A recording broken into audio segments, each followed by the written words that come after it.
What would you do if the child you sacrificed everything for showed you, in front of everyone you know, exactly what you were worth to them? And that price was $2.50. Before we get into the story that changed my life forever, if you've ever felt taken for granted by someone you love, if you've ever given your all only to be treated like an afterthought, then you understand the pain that led to what I did. This channel is built on stories of justice and finding your worth. If that resonates with you, hit that subscribe button and like this video. It tells the algorithm to show this to others who might need to hear it. Now, let's begin. The $2.50 Father's Day gift that broke me. The phone wouldn't stop ringing. My son, Michael, calling over and over and over again. 23 missed calls. The screen a frantic, glowing testament to a panic I could no longer feel. "Dad, don't do it. Dad, please, let's talk. Dad, I'm begging you, stop." But it was already done. The machinery I had set in motion hours before was now whirring in the silent, hollowed-out chamber of my chest. It was too late for talks, too late for apologies, too late for the dawning of an awareness that should have come years ago. And it all started exactly 1 week earlier. Father's Day. It was one of those perfect California Sundays. The sun was a warm, forgiving gold, the air smelling of cut grass and blooming jasmine. A day when a man like me, a widower who'd raised his son alone from the age of 5, might expect a little attention. A phone call, a heartfelt card, a few words that said, "I see you, I remember." I was a fool. Michael had invited me over. "Come by after lunch, Dad," he'd texted. "Got something for you." My heart, that foolish, hopeful organ, did a little skip. Maybe, finally, it would be something significant. Not expensive, no, I never cared about that, but meaningful. Maybe he'd remember what I meant to him. Maybe he'd say thank you for everything. I believed it. I got up at 5 a.m., age and habit are cruel bedfellows. I shaved carefully, the razor scraping over the familiar topography of my face, the wrinkles around my eyes, the furrow in my brow that had deepened the day my wife, Clara, was taken from us. I put on a crisp white shirt, the one Michael had given me for my 50th birthday, back when I still saw admiration in his eyes. I dabbed on the old sandalwood cologne Clara had loved. I was preparing for a celebration, as if this wasn't just another Sunday visit. On the way to Michael's place in his pristine, gated community in Newport Beach, I stopped at the local bakery, the Rolling Pin. I bought a chocolate fudge cake, his favorite, the same one I'd brought to every one of his birthdays until he turned 18. Martha, the owner, knew me instantly. "For that son of yours, I bet. I'm sure he's got something wonderful planned for you. It's Father's Day after all." I just nodded, a cold, sharp claw of dread already scratching at the inside of my ribs. When I pulled up to his house, the iron gates were wide open. I could hear the sound of a party, the low hum of dozens of conversations, laughter that sounded like shattering glass, the melodic ting of wine glasses. The celebration was in full swing. I walked into the courtyard, holding the cake box in both hands like something fragile, something precious. No one greeted me. No one even noticed. Everyone was gathered in the sprawling backyard. I walked through the open French doors and stopped dead. My son was standing before his father-in-law, Robert, a man with a tan that cost more than my first car and a smile that never reached his eyes. In Michael's hand were the keys to a brand-new jet-black Porsche 911. He was laughing, clapping Robert on the back, beaming with a pride I hadn't seen since he was a boy, showing me a straight-A report card.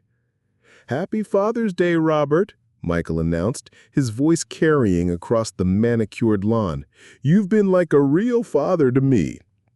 His wife, Chloe, was filming the whole thing on her phone. Guests, their faces unfamiliar, polished and wealthy, applauded. And I just stood there, a ghost at his own funeral, a stranger who'd accidentally wandered into the wrong life.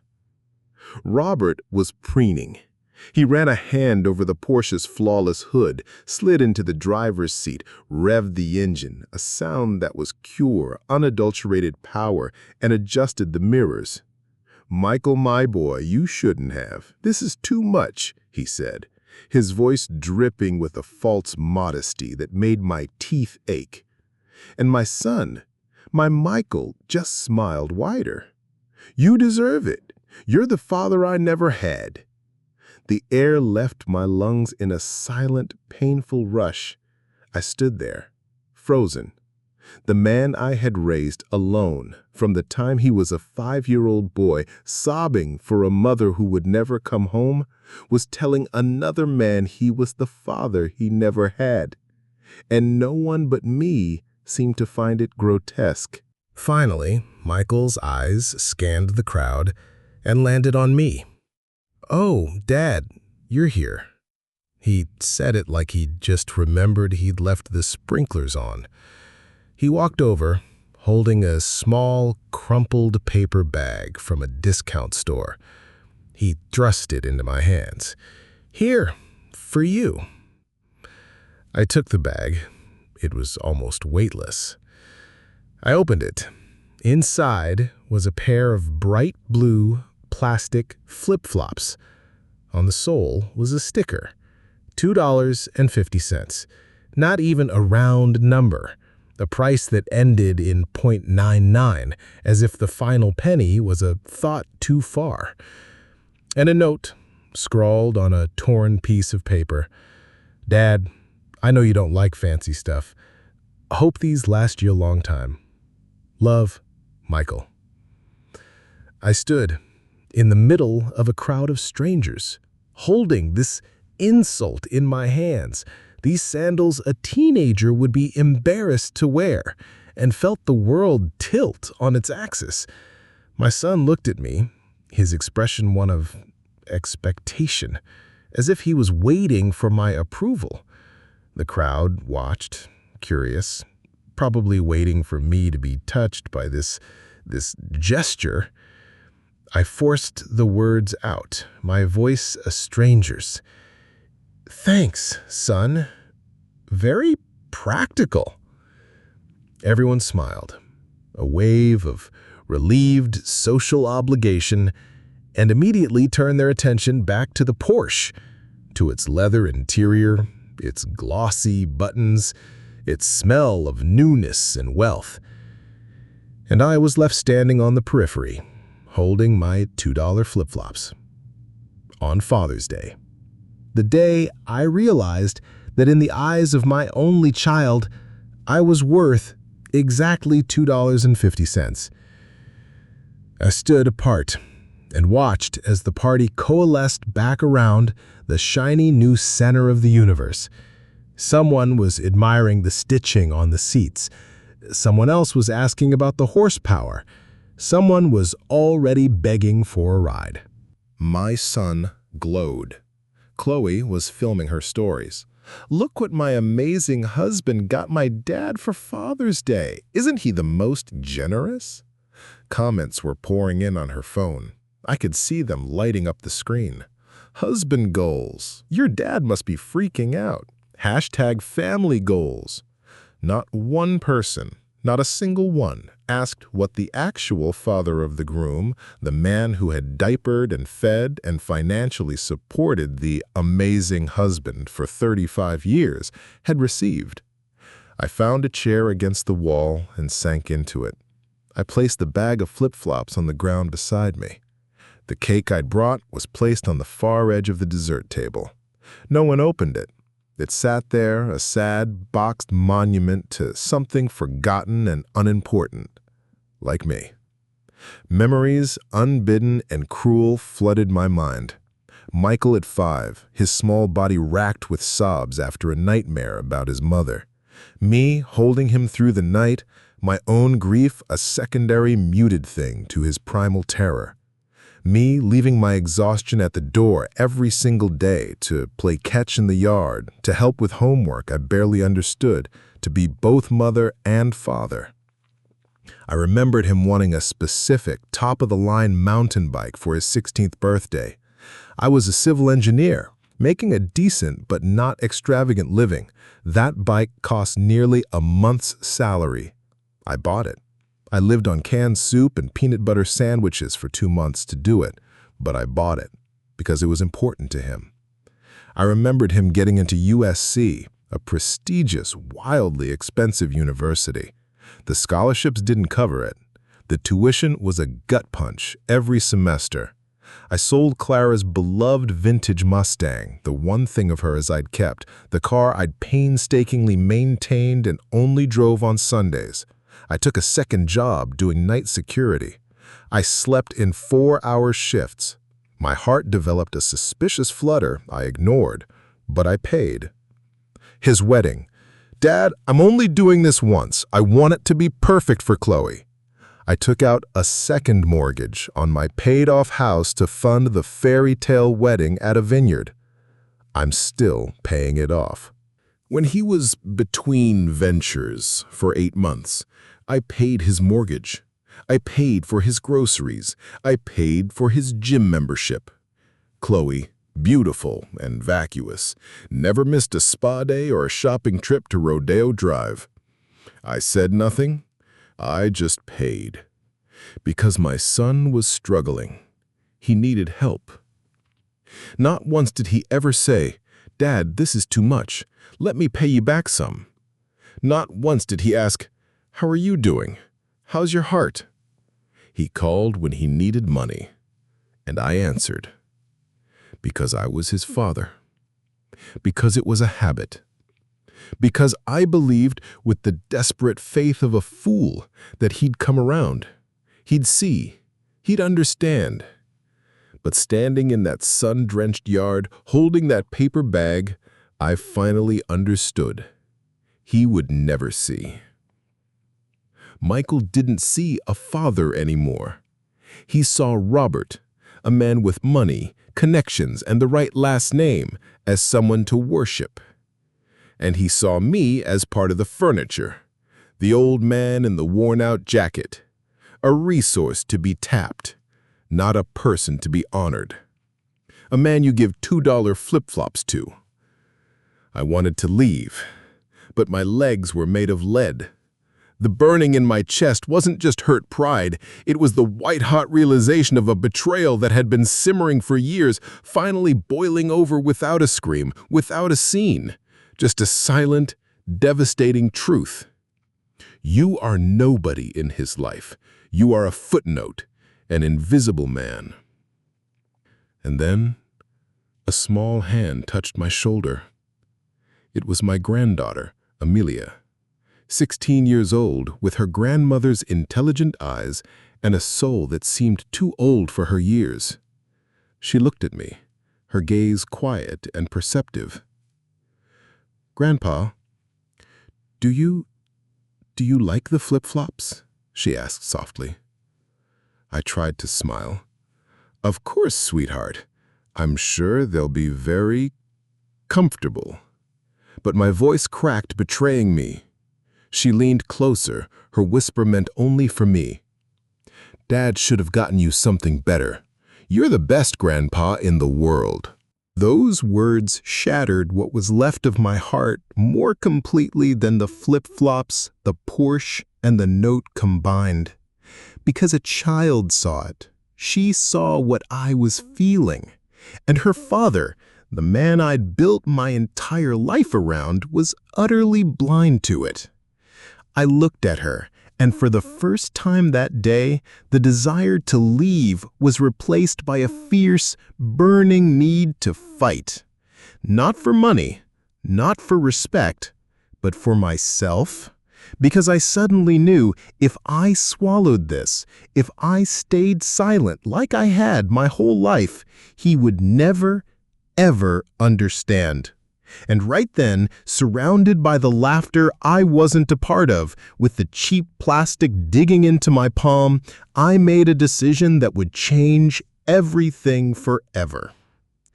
I sat in the corner of that party until the very end. I watched my son shine. I watched him bask in the reflected glory of his own manufactured generosity. He accepted congratulations. He was called a great man. Not one person looked my way.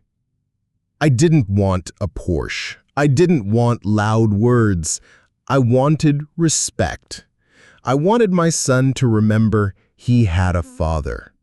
Not just when he needed a wire transfer, but on the one day of the year that bore my title. Before I left, I walked to the table and took the cake I'd brought. I found a knife, cut a slice, and ate it alone. It was sweet, like memory, and bitter, like truth.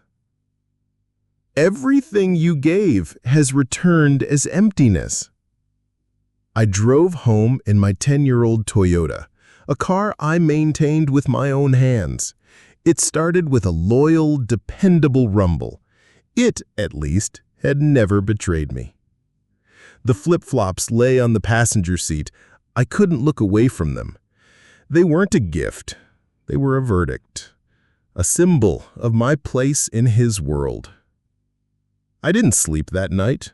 I sat in my worn leather armchair until the sun came up, staring at those flip-flops as if they held the answer. My mind was a movie reel of Michael's life. Michael as a boy, riding the bike I couldn't afford. Michael at graduation, me beaming beside him. Michael on the phone, his voice tight with panic. "Dad, I need a favor." Michael taking money, never asking, never ashamed. And I knew it couldn't continue. I stood up, my bones aching, and went to the hall closet. I pulled down an old shoebox. My Clara, a meticulous accountant, had always told me to keep every receipt for the taxes. I'd kept the habit long after she was gone.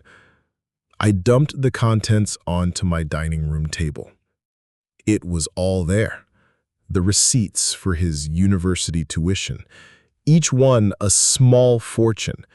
The invoices from the wedding planner, the bank transfer slips for his mortgage payments, the grocery store receipts from when I'd buy their groceries, the payments for his car insurance, his health insurance, toys for Amelia, vacations for them that I'd chipped in for. I started to add it up, roughly at first, then with a cold, precise fury. My brain rebelled at the total, but the numbers didn't lie. Over the years, I had poured more than $380,000 into the life of a man who thought I was worth $2.50. But it wasn't about the money. I had never regretted the help. I only regretted that I was never seen. I was never valued. And looking at that mountain of paper, that tangible evidence of a lifetime of love expressed through sacrifice, I understood I had a choice. I could continue to be a wallet with a heartbeat, or I could reclaim my self-respect. I chose me. Monday morning, 5 a.m., I was still in my chair, surrounded by the paper trail of my own exploitation. My head was buzzing, not with fatigue, but with a strange, icy clarity. There was no room for illusions anymore. The bank opened at 9 a.m. I showered, shaved, and put on my one good suit. I ate breakfast slowly, deliberately. There was no shaking, no rage, just a profound sense of finality. At 9:01, I was standing in front of David, my bank manager. He knew me well. I came in every month to authorize transfers, to top up accounts. "Good morning, David," I said, my voice steady. "I want to cancel every automatic payment and transfer linked to my accounts." "All of them?" he asked, scrolling through my records on his screen. Sir, some of these have been active for over a decade. Are you sure? Absolutely. He nodded, his fingers flying over the keyboard. Monthly allowance to Michael Evans, $500. Canceled. Joint credit card for which you are the primary holder. He is an authorized user. Canceled. Card voided. Joint savings account for Amelia Evans from which he makes regular withdrawals. Closed. Balance transferred to your private savings. Life insurance policy, primary beneficiary, Michael Evans. Changed.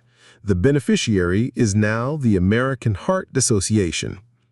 Anything else, Mr. Evans? David asked, and I saw a flicker of new respect in his eyes. Yes, I said. I pulled out my wallet and removed every single supplementary card I'd ever gotten from Michael. Block and cancel these, effective immediately. The clicks of the keyboard were like hammer blows, shattering the chains I'd worn for years. Every confirmation was a breath of free air. I walked out of that bank a free man. The sun was shining, the world looked the same, but it felt entirely different. I felt like I'd been given back my spine. And that was only the beginning. Michael realized something was wrong by that afternoon. At 2:17 p.m., my phone rang. I didn't answer. It rang again and again. By 3 p.m., I had 8 missed calls. On the 9th, I picked up. Dad, where are you? Why aren't you picking up? His voice was tense, laced with a panic I recognized. The panic of a man who has leaned on a wall his whole life and just felt it move. I'm home, son. What's wrong? My card was declined at the goddamn golf club. I called the bank. They said it's been blocked. Do you know anything about this? I do, I said, my voice calm, flat. I canceled it this morning. Silence. Then, what? Why? Dad, that's for emergencies. What emergencies do you have, Michael? The ones at the pro shop? The ones at the steakhouse? The ones where you need to buy a Porsche for a man who isn't your father? The silence on the other end was thick, heavy. I could hear his ragged breathing. That's not what that was. I bought that car with my own money. It was a gift, a gesture. You bought it with your money because I was paying your mortgage, your insurance, your life. Because you never had to pay for anything yourself. Tell me, how much did you take from my account last month alone? Another long silence. I don't keep track like that, he mumbled. We're family. Yes, we are. Which is why on Father's Day I expected something more than flip-flops from a discount store. It's not about the cost, Michael.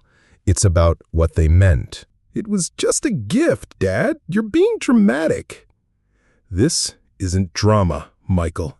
This is my dignity, and I'm taking it back. Michael, please, let's talk about this. Come over, we'll figure it out. No, son. I won't come over to solve your problems anymore.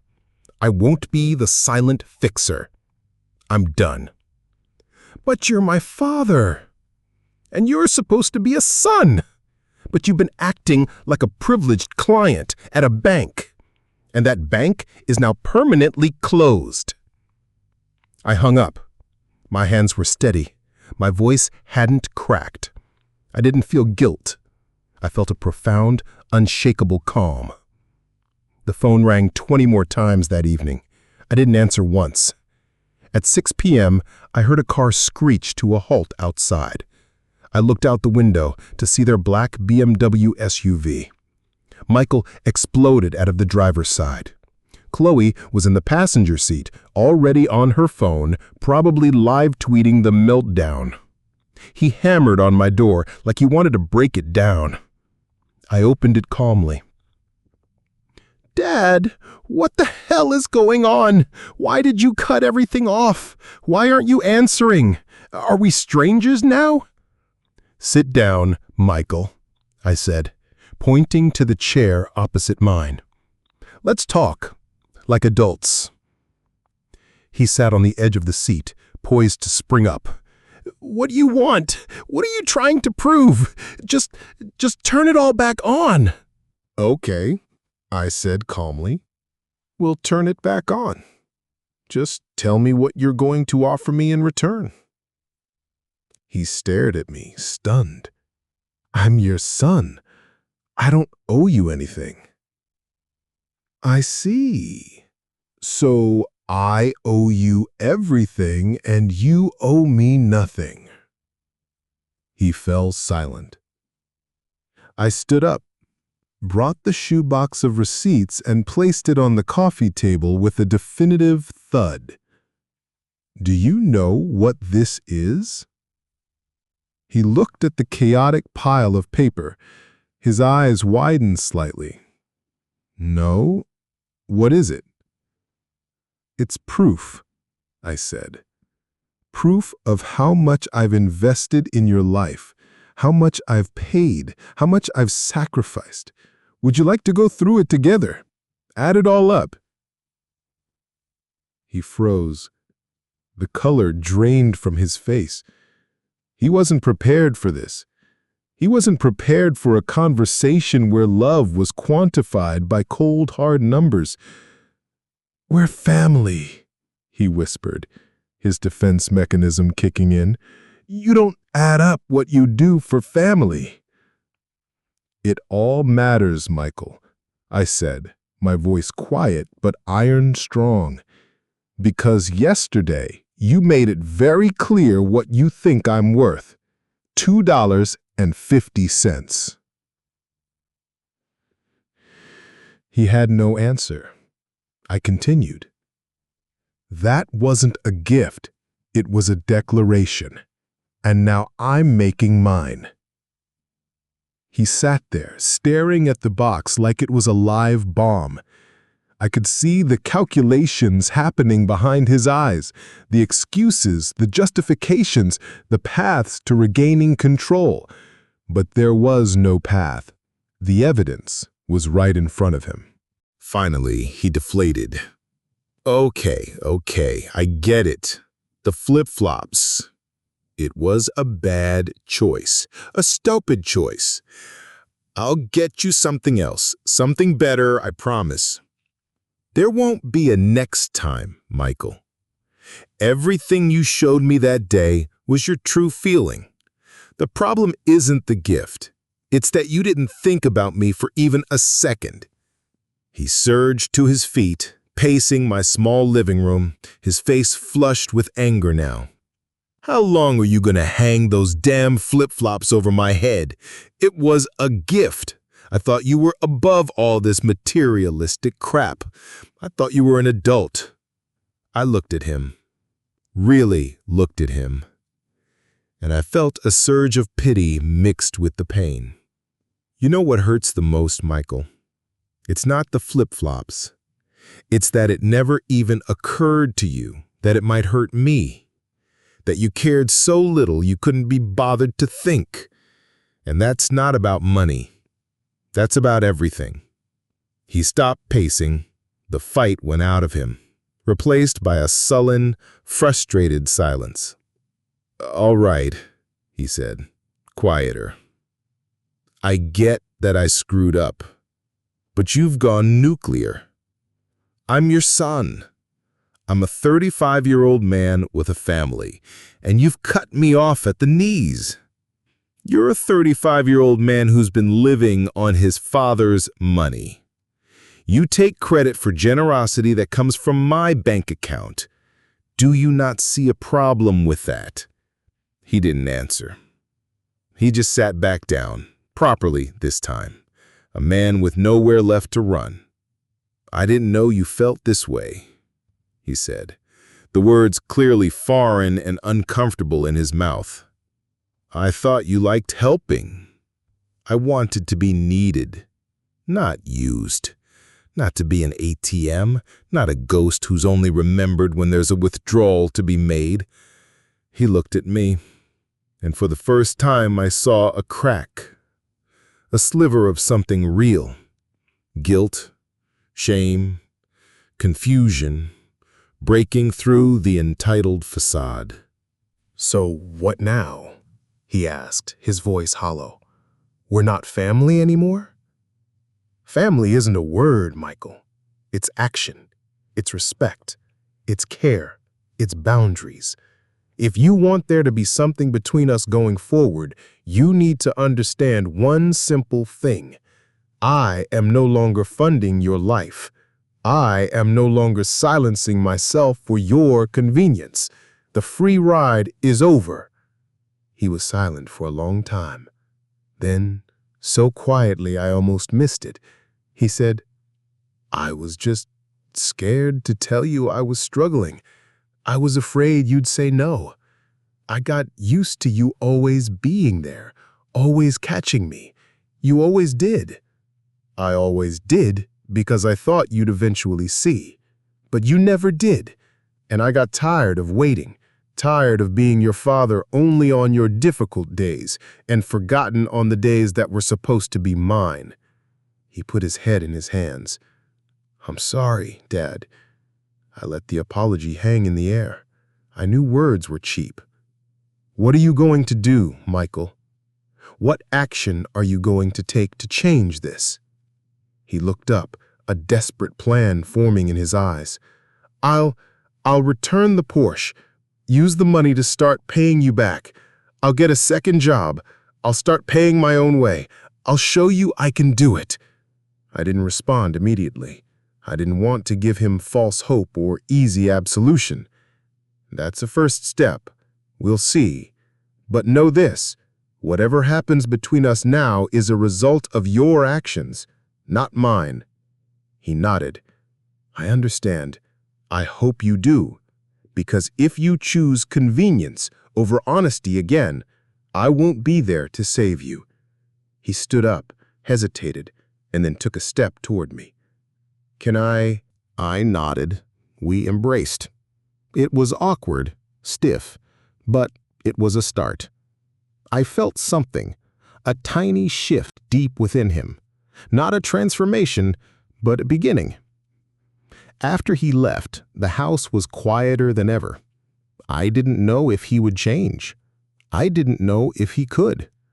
But for the first time in decades, I had said everything I needed to say, without yelling, without manipulation, just the plain, unvarnished truth. The next morning, the backlash began. First came the guilt-tripping texts. "Dad, I've been doing a lot of thinking. Chloe is really upset. Amelia is asking why you're mad at us." Then came the old photos. Him as a baby in my arms. His graduation, my hand on his shoulder. Pictures of me, him, and Clara, young and smiling. Each photo had a caption. "We were so happy. You were the best dad. Remember that fishing trip?" It wasn't remorse. It was an attempt to cash in on an emotional credit I'd already overpaid. When that didn't work, the pressure campaign started. Chloe called, screaming, calling me a selfish old man who was destroying her family. Then came the flying monkeys, mutual friends, neighbors, even my own sister, all telling me I needed to forgive, to be the bigger man, that family is everything. I listened. I thanked them for their concern. And I did not change my mind. With every call I didn't take, every guilt trip I ignored, I felt my own voice getting stronger. My right to be a person, not a function. And then the meeting I wasn't ready for. It was a Saturday evening. I was in my backyard, trying to find peace, when I heard the gate click open. Amelia stood there, her eyes red-rimmed, holding nothing. "Grandpa," she whispered, "can I come in?" I stood and opened my arms. She walked into them, trembling. "What's wrong, sweetheart?" "Dad said He said you don't love us anymore, that you won't come to my birthday, that you're too mad at him to ever talk to me again." The words were a knife to the heart. Michael was using his own daughter as a weapon. It was the lowest thing he could have done. I held her at arm's length. "Listen to me, Amelia. You have done nothing wrong. You are the brightest part of this family, and I will always be here for you. For your birthday, your graduation, anything. Always. This is between me and your father." The relief on her face was heartbreaking. We talked for hours. I explained it to her in a way a smart 16-year-old could understand, without venom, without blame, just the truth. I told her adults make mistakes, that her dad had hurt me, and that I'd decided I couldn't give money to people who didn't respect me because I deserved respect. And she got it immediately. "Dad was wrong," she said firmly. "I told him that. He said I was too young to understand, but I'm not. He hurt you." "He hurt you too, by dragging you into this," I said, and that was the worst part. We talked until the sun went down, about school, her dreams, her life. It was easy, real. For the first time, I felt like I had a piece of my family back, the right piece. "Grandpa," she said as she left, "even if Dad gets mad, I'm still going to come see you. You're my grandpa. No one can stop that." "You're strong, Amelia, and you can always count on me." After she left, I sat on the porch and looked at the sky. The evening was quiet. Stars were beginning to prick through the twilight. And in that moment, I knew my decision was right. It had caused pain, but it had also brought truth. And truth is the only foundation for anything real. The wave of pressure eventually subsided. The calls stopped. The texts ceased. It was as if, once they realized I wouldn't break, they lost interest. Only Amelia stayed in touch. Short, honest messages about her day, funny memes, questions about how I was. It was the only real thread connecting me to their world, and I held on to it, not out of fear of being alone, but because I knew it was genuine. But inside, there was a new, unfamiliar emptiness. After so many years of living for someone else, I had to learn how to live for myself. Every morning, the question echoed, what now? My existence had had a purpose, being needed. Now there was just silence. I tried to fill the void with chores. I cleaned the garage, organized the basement, fixed every leaky faucet, but it was just busy work. I was running from a thought I was afraid to acknowledge. I don't know what I want. For me.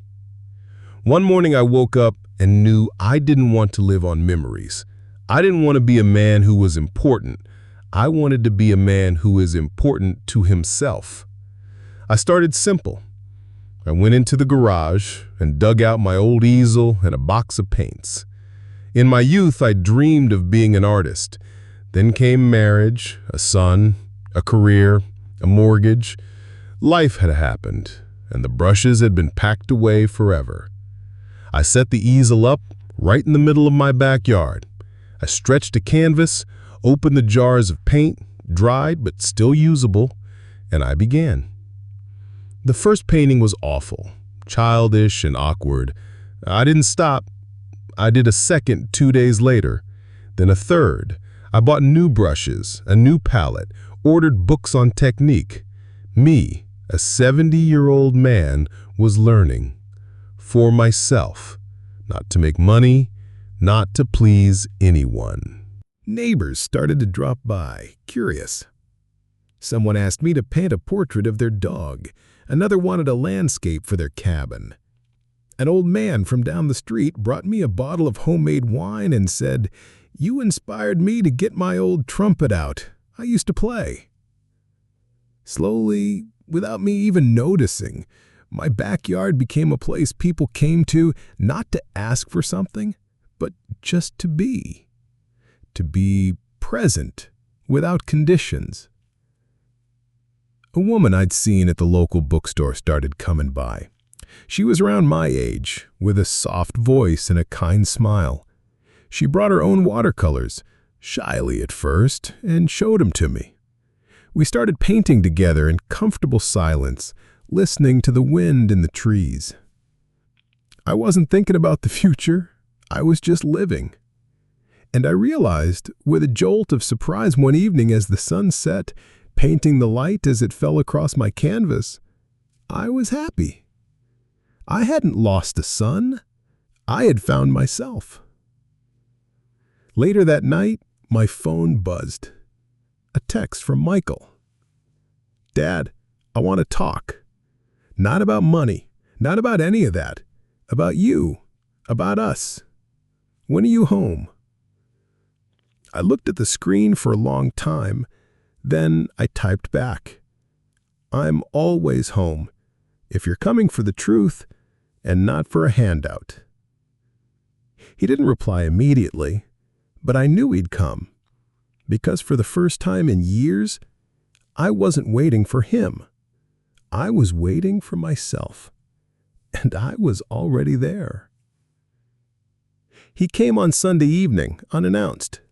He just opened the gate and walked in like he used to when he was a kid coming home from football practice. He had nothing in his hands. His face was tired. He was dressed simply, no designer labels, no showy importance. He stood by the entrance for a moment, then saw me sitting at my easel. "Can I?" he asked. I nodded. He walked over and looked at the painting. It was a simple evening sky, warm and gray, just like the one above us. "You're painting again?"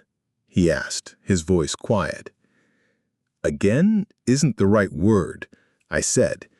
"I'm starting from scratch, like it's the first time." He nodded and sat on the bench opposite me. We sat in silence for several minutes, just the wind and the distant sound of a crow. "I've been doing a lot of thinking," he began. "And you were right. I didn't see it, or I didn't want to. It wasn't that I hated you. I'd just gotten used to you. You were the background, the wall I could always lean on and never think about what it was made of." I said nothing. He continued. "I started remembering everything you did, how you carried, not just me, but everything, and how I never noticed, or I just thought it was what parents did.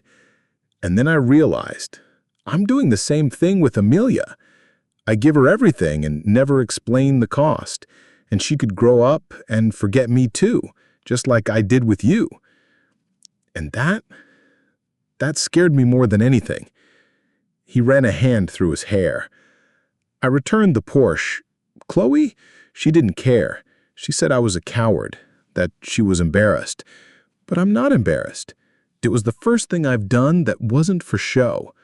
And yeah, we don't have that car anymore, and I got a job on weekends, unloading trucks at the depot. It's hard.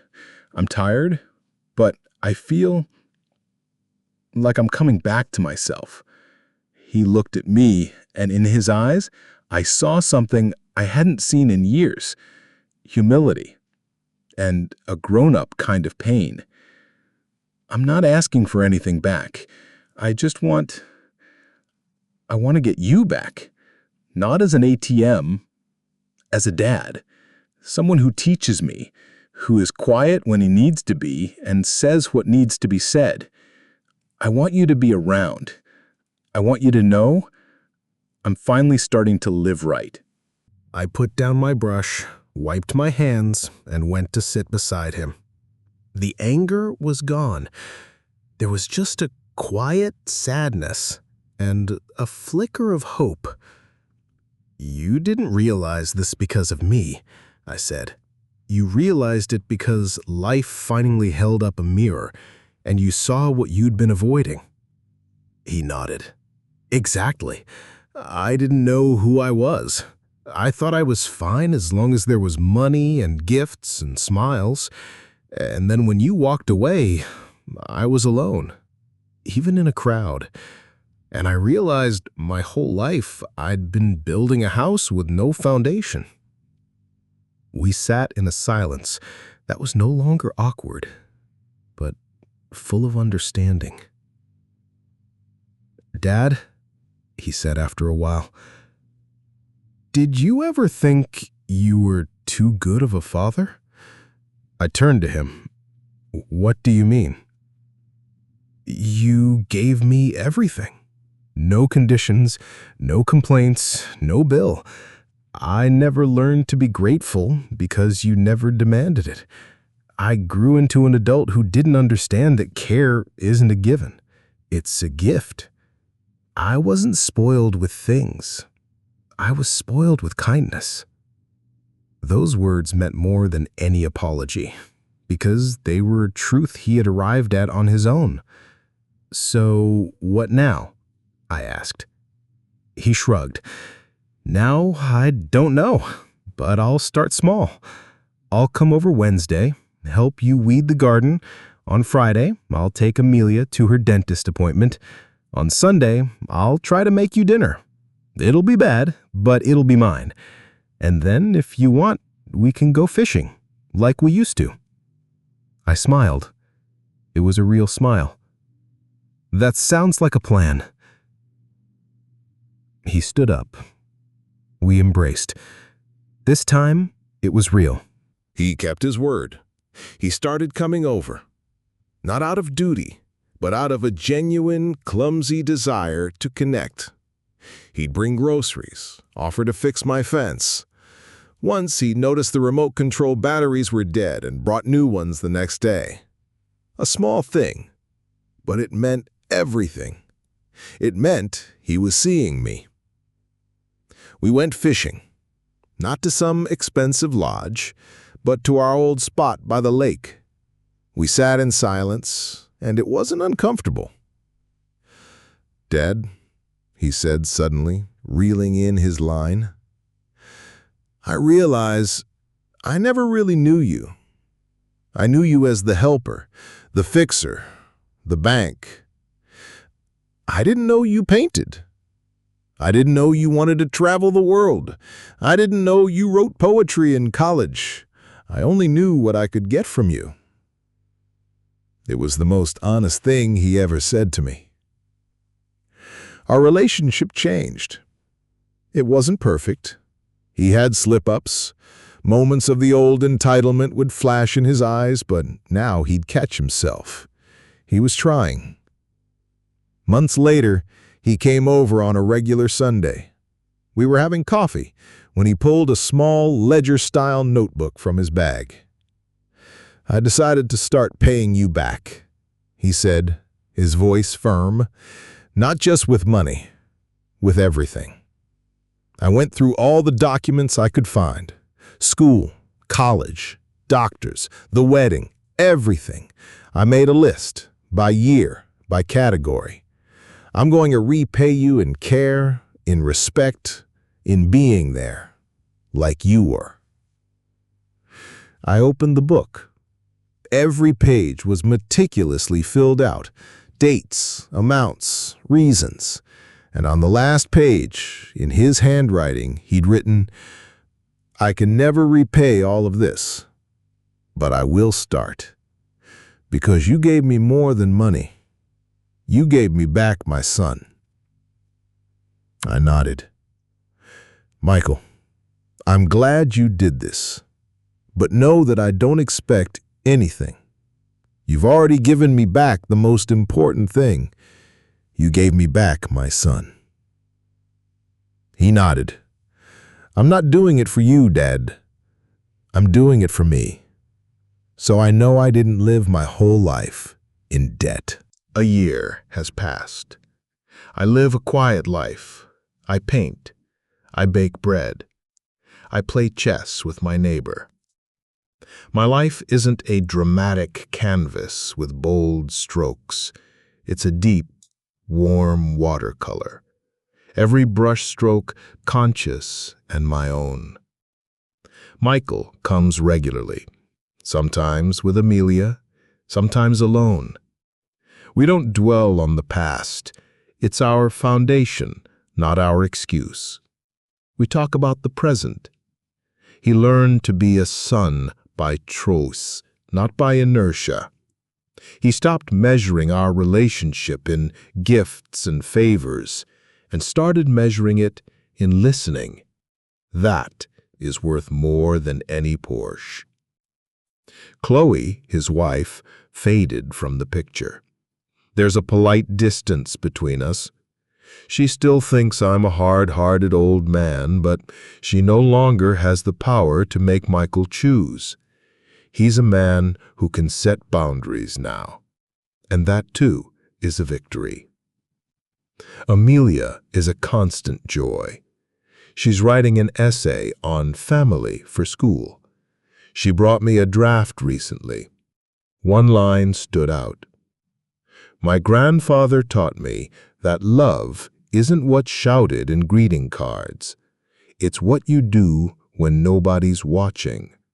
It's a silence full of meaning. I penned it up next to my easel. The seeds we plant in silence can bloom in others. This Father's Day, a card arrived in the mail.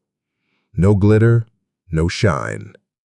It was signed by Michael, Chloe, and Amelia. It didn't have apologies or promises. It just said, "Thank you for who you were. Thank you for who you are. And thank you for the day you finally said, enough." I put the card on my desk and smiled.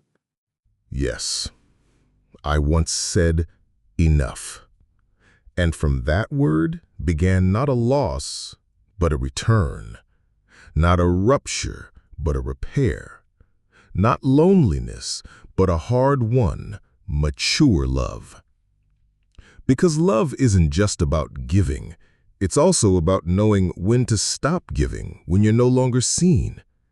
It's about speaking the truth gently but firmly and waiting to see if the person you love can bear it. My son bore it. I bore it. And so we are no longer debtors to each other. We are simply a father and a son, as we were always meant to be. And that was my story. It wasn't about revenge in the classic sense. It was about reclaiming my worth and setting a boundary so firm that it finally made the person I loved most see me. It was the hardest and best thing I've ever done. What about you? What's a boundary you've had to set that changed everything? Let's talk about it in the comments. And if this story resonated with you, share it with someone who might need to hear it. Remember, sometimes the most powerful word you can say is no. Thanks for watching. I'll see you in the next one.